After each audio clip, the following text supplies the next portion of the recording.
All right, welcome to Slimy Music Theory for Electronic Musicians, Part 3.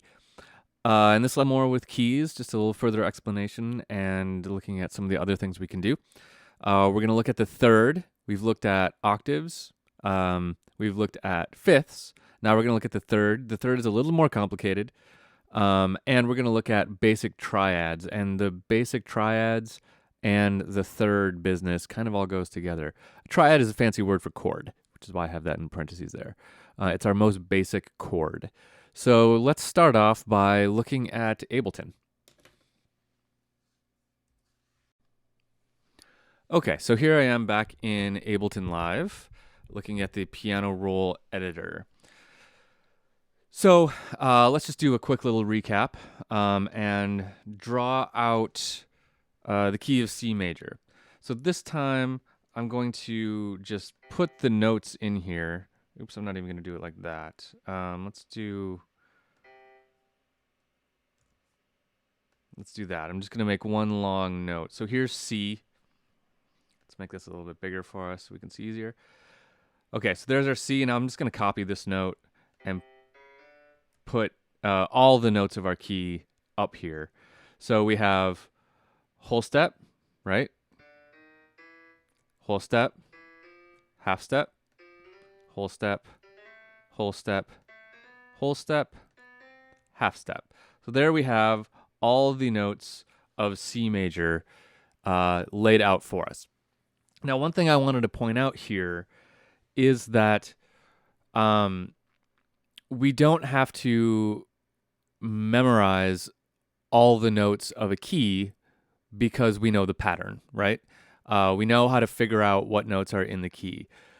On some instruments, and you may have heard this said before, when you switch keys, you have to do a lot of really quick thinking on your toes to figure out, well, what note goes here now that we're in a different key and all that stuff. For us, you don't have to, it's not that hard because we know the pattern. The pattern is uniform. So what that means is, there's a big gross thing. What that means is, let's say we want to show all the notes in D major. So I've highlighted everything. I've got C major. If I want to make it D major, I just have to move the whole pattern up. There it is. That's what it sounds like when you play all the notes of a key at the same time. Now I'm in D major. You can see that everything went correct. Whole step, half step, whole step, whole step, whole step, half step. So it worked. Let's say we want to do C sharp major, one of the weirder keys. I put my first note on C sharp, and then it works. C sharp, D sharp, F, F sharp, G sharp, A sharp, C, C sharp. So it's got a lot of black keys in there, which makes it tricky, but that's okay. Okay, so this technique is called transposing. So whenever someone says, I want you to transpose this riff to a different key, this is what we're doing. We're shifting everything to make it into a different key. So if I go down to C, here's that gross sound. Now I'm on C. This is all the notes in C major. Let's transpose this to E flat major. All I have to do is take my first note, which is C here, and move it up to E flat. And if I put my first note on E flat and I keep the pattern the same, it will be correct. So now my first note is E flat or D sharp, same thing, right? And these are all the notes I can use. So this pattern is completely movable. On some instruments, that's really hard because they don't have a pattern that they can just move. They have to know every note, and it's tricky. For us, we can move it up and down. Guitar players have usually the same kind of luxury. They can usually move things up and down. If you were to play this on a piano, you would not be able to move it just up and down. I mean, you can, but you have to learn what notes to hit because your fingers have to do some adjustments to get the white notes and the black notes. Anyway, we don't have to worry about that. We can just move it up and down on our grid, and we're happy. Cool. Okay, when we talked about fifths in the previous lesson, there's one thing that I just really want to hit home and be sure that we all understand, and that is the relationship of the fifth to the key. So here we are in C major, and we have C here, and then we can count up 5 notes in the key, including the first one, 1, 2, 3, 4, 5, and we end up on G, right? And that's our fifth. That's how we find the fifth. But it doesn't, just because we're in the key of C major, that doesn't mean that G is the fifth of the key. That's not a thing. Don't get confused by that.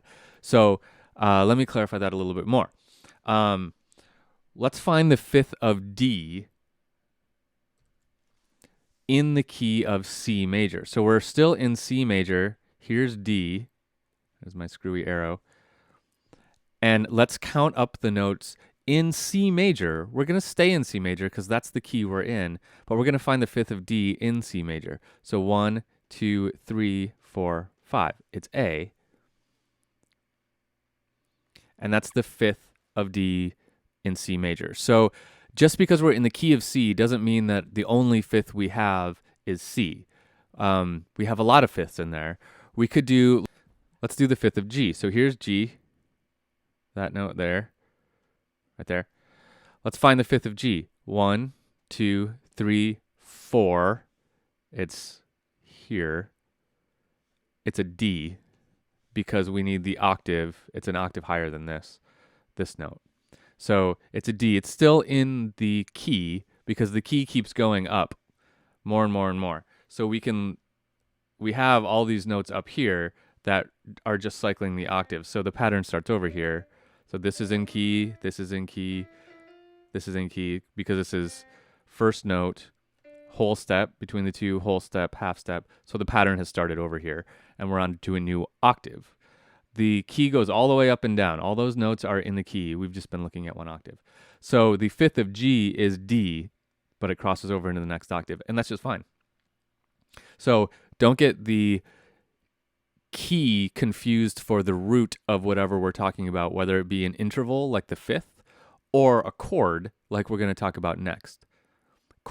Many chords can happen in a single key. And we'll talk about that more in a minute. Okay, now let's talk about thirds. The third is a lot like the fifth. We just count up 3 notes. So we're going to start on C here. This is our C. And we count up 3 notes, including the first one, just like the fifth. 1, 2, 3. So this is our third. Not rocket science, right? Once we know how to find the fifth, we count up 5 notes. The third works the same way. We count up 3 notes. However, there are some tricky things about the third that makes it a little more complicated. Okay, so we haven't talked about minor keys at all. Everything we've been doing so far is in a major key. But one of the main differences between a major key and a minor key is the third. The third has the magic power to turn a major key minor. So if we're in a key, our little pattern of whole step, half step, that is really important to find the third. For example, here we found the third and it's E. So E is the third of C. That's in the key of C major. Sure, that's fine. So with that relationship, what if we found the third of D?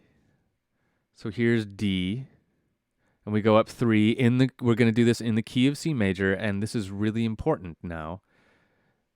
Our third is going to be F, right? 1, 2, 3, F.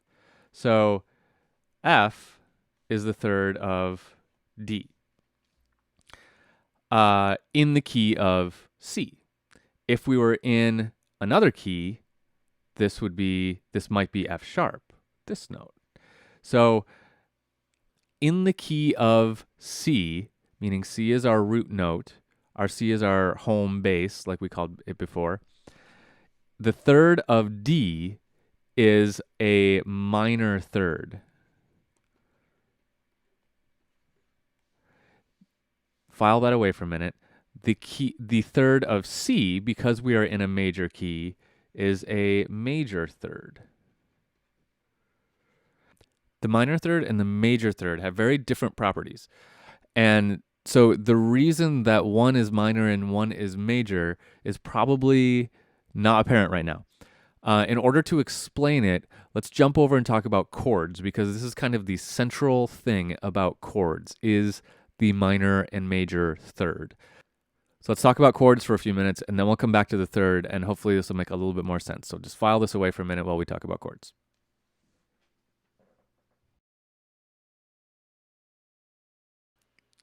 Okay, so here we go with chords. The definition of a chord is just more than one note at a time. That's really all it means. So right here we have a single note. If I wanted to make a chord, I'm just going to randomly pick any note. That's technically a chord. It's going to be an ugly one. And it's only two notes. Sometimes when we have only two notes, we use the word dyad, meaning it's just two notes. That's not a really commonly used word, so I wouldn't go like throwing it around your music buddies being like, yeah, rock out on that dyad. No one really uses that term. Although technically speaking, that's what it is. It's a chord. A dyad is a type of chord. A chord is just more than one note at a time. So this is one. Typically, we have three notes in a chord, or more. The first kinds of chords we're going to look at all have three notes in them, but there's one caveat there. Three different notes. Now, what I mean by that is it might look like there's more notes in the chord, but the chords we're going to look at right now will only have three different notes. For example, let's make a nice little chord here. Okay, here's a chord. Nice sounding chord. Let's add that note. Now there are four notes in the chord, correct? However, only three different notes exist because I have two different Cs, and that's okay. Whenever we put chords together, we can add octaves of notes that we already have, right? Because we know that an octave pretty much sounds good all the time.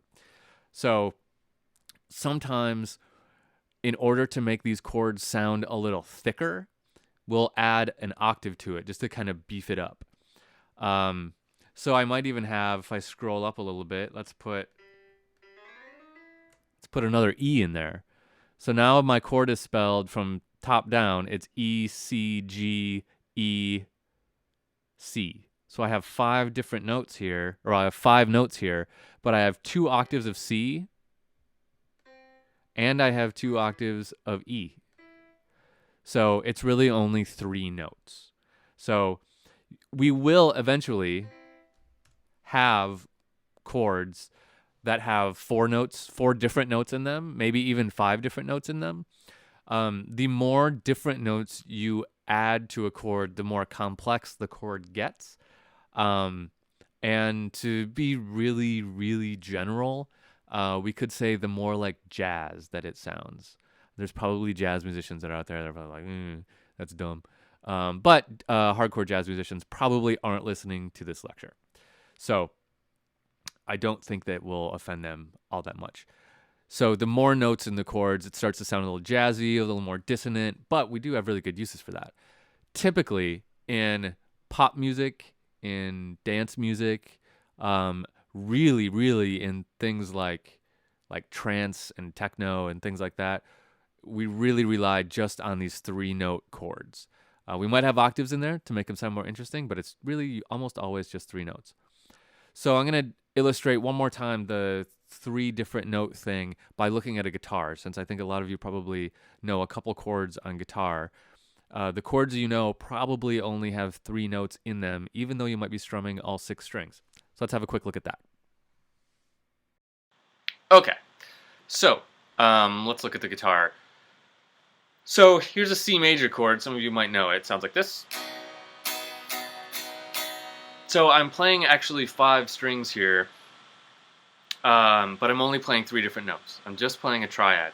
So this note is C, the next note is E, and the note after that is G, and then they start over. C again, and then E again. So to get this sound, it's got 5 different sounds in it, but it's only got 3 different notes in it, but there's 2 octaves. So adding those octaves to the chord really makes it, kind of beefs up the chord a little bit. Let's look at another one. Here's one with 6 notes. This is a G major chord. It's just G, B, D, and then another G, and then another B, and then another G. So it's got 3 G's in it to give it a nice full sound. So we have 3 roots. G would be the root. The root is just what we have named the chord after. So if it's a G major chord, the root is G. If it's a D major chord, the root is D. If it's a E minor chord, the root is E. So the root is the note that the chord is named after. So here's a G major chord. It's got 3 roots in it. It's got 2 thirds in it, because it's got 2 B's.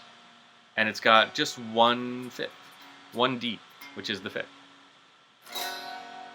So only 3 different notes. We're just playing triads, even though we're playing 6 notes at a time. Cool.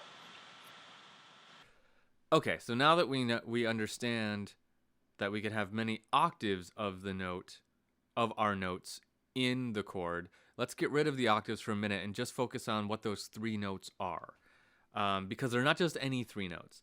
Technically, we would be making a chord if we just put any 3 notes together. We could do this. This is a chord. Sounds terrible. That's not the chord we want. What we're going to do instead is focus on specific chords, 2 specific chords for now, the 2 most common, a major chord and a minor chord. So, to build a major chord, we take our root. Let's make our root be C. We're going to build a C major chord. So there's our C. So like I just said before, the root is just the note that the chord is named after. So it's our first note. So another thing that we need, our next note is going to be a 5th. So we know what a 5th is. It's going to be right there, because whole step, half step, whole step. And we could keep going, but we don't need to, because that gets us to the 5th. And that's what we need. Those are our first 2 notes. Now, whether or not we're making a major or minor chord, those 2 notes are going to be the same. They don't really care if we're making a major or minor chord. The root will be the same in a major and minor chord, and the 5th will be the same in a major and minor chord. There'll be different notes because it's all dependent on what the root is. But the 5th doesn't change whether or not, like if we were making a C major or a C minor, we'd still have the right 2 notes here. It's the 3rd note that determines whether or not it's a major chord or a minor chord. The root and the 5th are always the same. So that 3rd note is the 3rd. So the 3rd is what determines whether or not we have a major chord or a minor chord. In the key of C major, which is what we're working in now, starting the chord on C with the root of C, right? That will result in a major chord. So, and that's what it sounds like. Here it is. That's a major chord. You've heard it more times than you even can imagine. Billions of times you've heard major chords. Probably even C major. So that's a major chord. It's the root, the 3rd, and the 5th. Another way to look at it would be it's every other note of our key, right? So like we skipped over this one, the 2nd one, and we skipped over this one. So the pattern, remember, goes whole step, half step, whole step, etc. So if we took every other note for the first 3 notes, then we end up with the root, we skip the 2nd, the 3rd, we skip the 4th, and the 5th. And that's our major chord. Root, 3rd, 5th. Let's get rid of that guy and get rid of that guy. So that's our major chord. Now a minor chord has 1 note different, and you probably guessed it, it's the 3rd. The 3rd moves down by a half step. In a minor chord, the 3rd is a half step lower. Now, this is interesting because it means the 3rd holds really all the power of the chord. They determine whether or not it's major or minor. So let's take a quick step back and talk about what it means to have a major chord or a minor chord. Let's go back to turning that major, and let's just do this. Let's shorten this up. And then I'm going to duplicate it, and I'm going to change it to a minor chord. Okay, so here we have a major chord, and here we have a minor chord. How do you know if you're listening to a major chord or a minor chord? There are 3 ways to know if you've got a major chord or a minor chord. The first way is just to listen. Major chords, and this is the way that everyone always explains major and minor chords in terms of the way they sound, and it's a super incredibly wild generalization, but it kind of works. And that's that major chords kind of sort of sound happy, and minor chords kind of sort of sound sad. Dig? So here's C major followed by C minor. You'll feel that this one it doesn't radiate happiness by any means, but once we switch it to the minor chord, you'll feel that this has a kind of sadness to it. It's hard to explain, so let's just hear it. Let's maybe do that a little slower.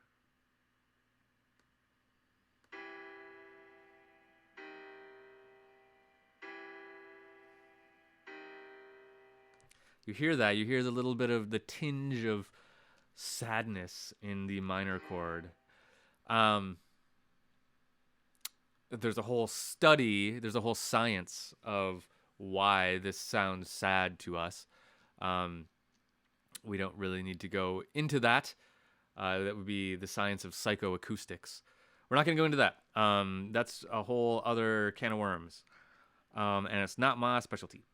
So, major chord and minor chord. So the first way that we can identify if a chord is major or minor is by listening to it and venturing a guess. Does it sound major or does it sound minor? You'll get good at hearing these out of context. So you'll just hear the chord that sounds like a major chord, or you'll hear the chord and it sounds like a minor chord. So that's one way to do it. The second way that we can determine whether or not we're listening to a major chord or a minor chord, or looking at a major chord or minor chord, is just simply to count the half steps. A major chord will be 5, the third will be 5 half steps. So let's go on to our major chord here. So here's our first one. So here's our root. So 1, 2, 3, 4, 5. So that's, don't get that confused with the fifth though. The fifth is way up here. This is just 5 half steps. We're counting completely chromatic, meaning every note. And 5 half steps away is our major third. The minor third will be 1, 2, 3, 4. Will be 4 half steps away.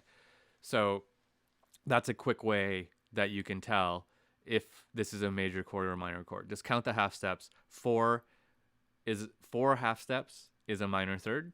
5 half steps is a major third. Now there's a third way, and the third way is to examine the key a little bit and memorize yet another little pattern. We're going to look at this pattern in the next lesson, so hold on to that one for a while, and we'll get into talking about this pattern of knowing what chords happen in what key. It's probably the most useful way to think about keys and chords that we'll cover. You'll use this every time you're writing a song. You'll just think, okay, I'm in C major. Okay, I could use D minor, I could use E minor, I could use G major. You'll just know them because you know this pattern. So we'll come back to that. First, we need to get a few more things down about chords. Okay, so we talked about the kind of magic power that the third has to determine whether or not our chord is major or minor. I just want to point out a couple more things. So here, just want to make sure this is really, really clear. When we took our C major chord, so this is C major, we abbreviate to MAJ sometimes. This is C minor, which we abbreviate with a lowercase m. So 2 out of the 3 notes are exactly the same, right? This G is the same, and the C is the same. It's only the third that changed, and not only that, it only changed by 1 note. It went from this E down to this is labeling it as a D sharp. We should really call it an E flat, but D sharp's fine for now. It's going down by 1/2 step. That's the only difference between a major and a minor chord, is that the third is 1/2 step different. So to make a major chord a minor chord, we would take that third down a 1/2 step. If we wanted to turn a minor chord into a major chord, we would just raise that third by a 1/2 step, and that makes it a major chord. All the other notes are the same.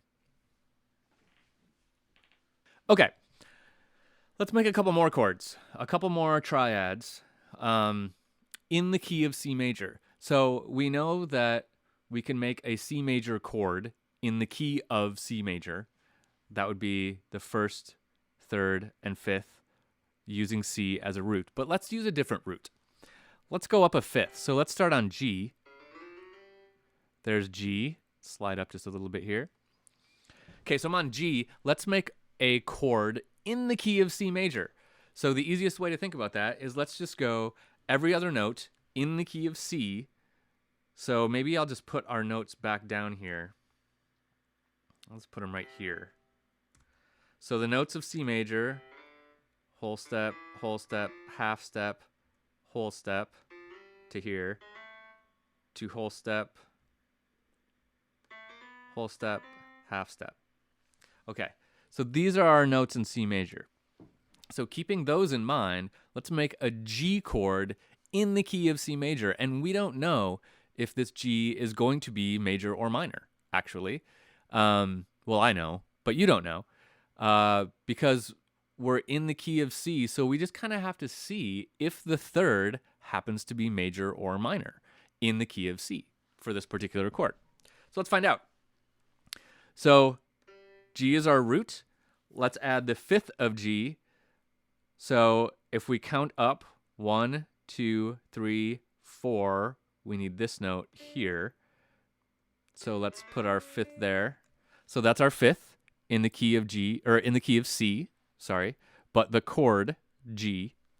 Now let's find the third. The third is the one with the magic power, right?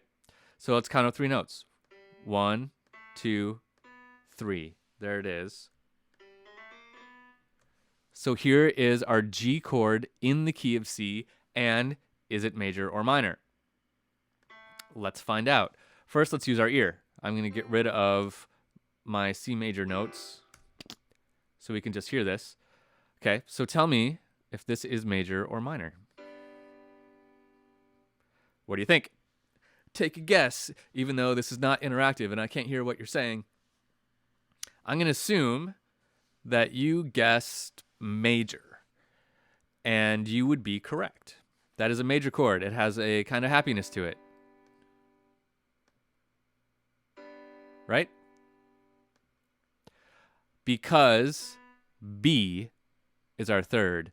B occurs in C major, and that's our third. So that gave us a major chord, a G major chord.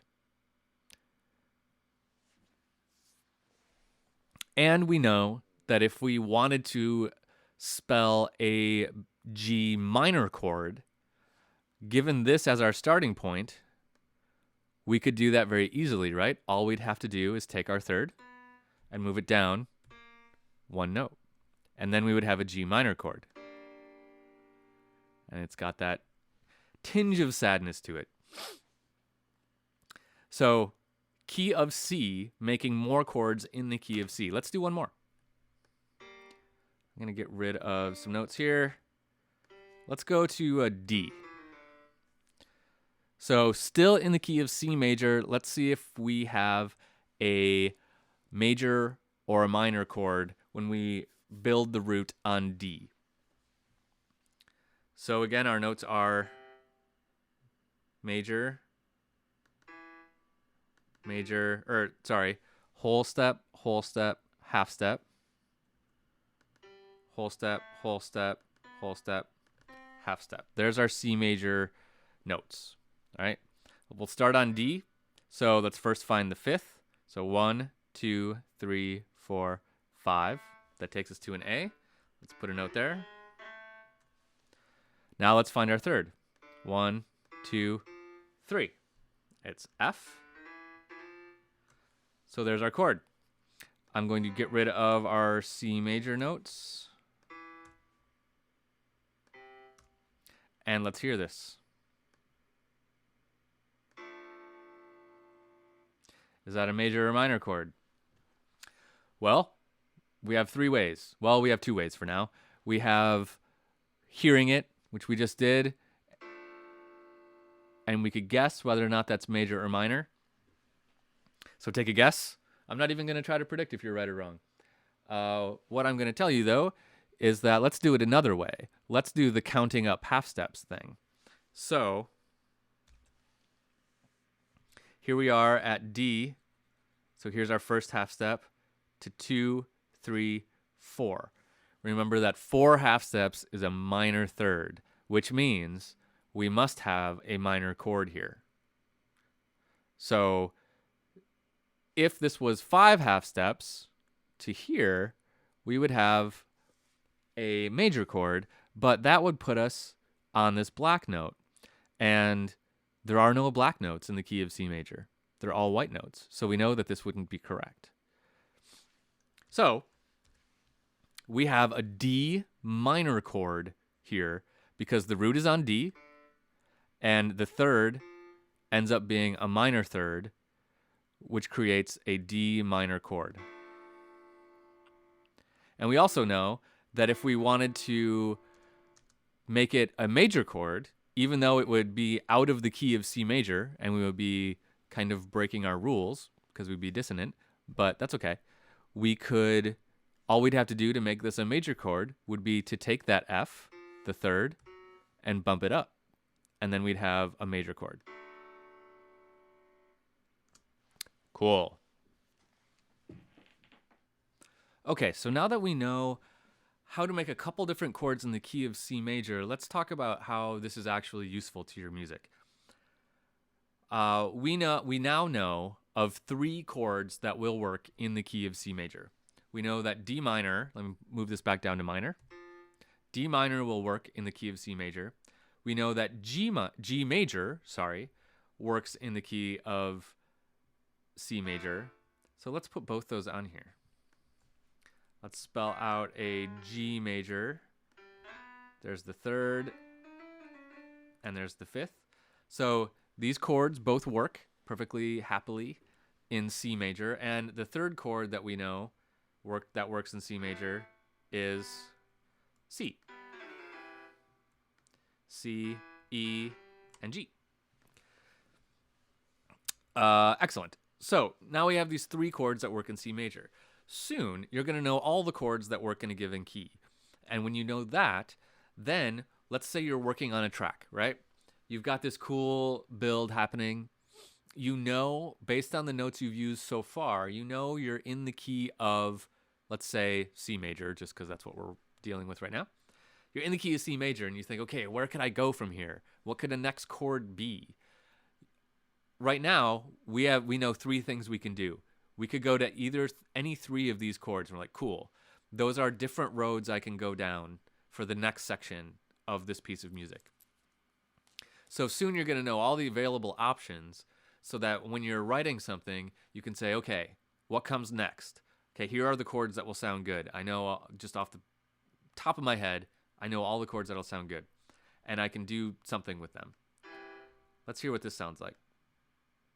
So here we have our first little chord progression, right? We have 3 chords. A progression is just a progression of chords, one chord after the other. So here's 3 chords. And they sound nice together because they're all in the key of C major. And let's maybe get a little silly with it and like just throw some drum beats in there or something. Here it is. That's nice. Let's add some just drums to jazz it up.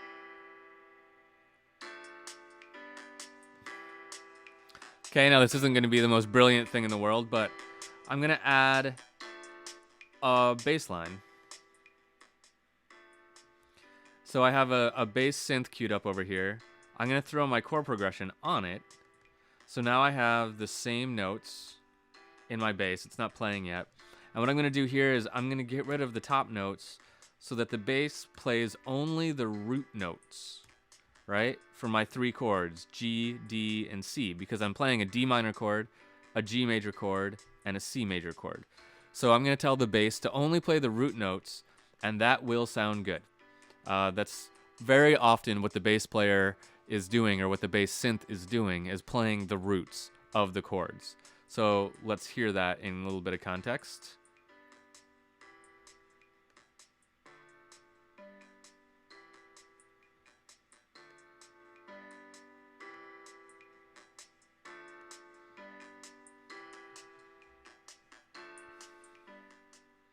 Okay, what if I want to jazz up that bass a little bit? I don't want to get into like synthesis and stuff quite yet. Let's maybe shorten that, and let's have the bass player add a 5th in there too. So here's our 5th. We know how to find the 5th. Let's shorten up the root of this note and have him go up to a 5th of G. And our C also, and we'll just repeat this twice. So let's hear what our bass line is doing now just by adding the 5th, because we know the 5th sounds good.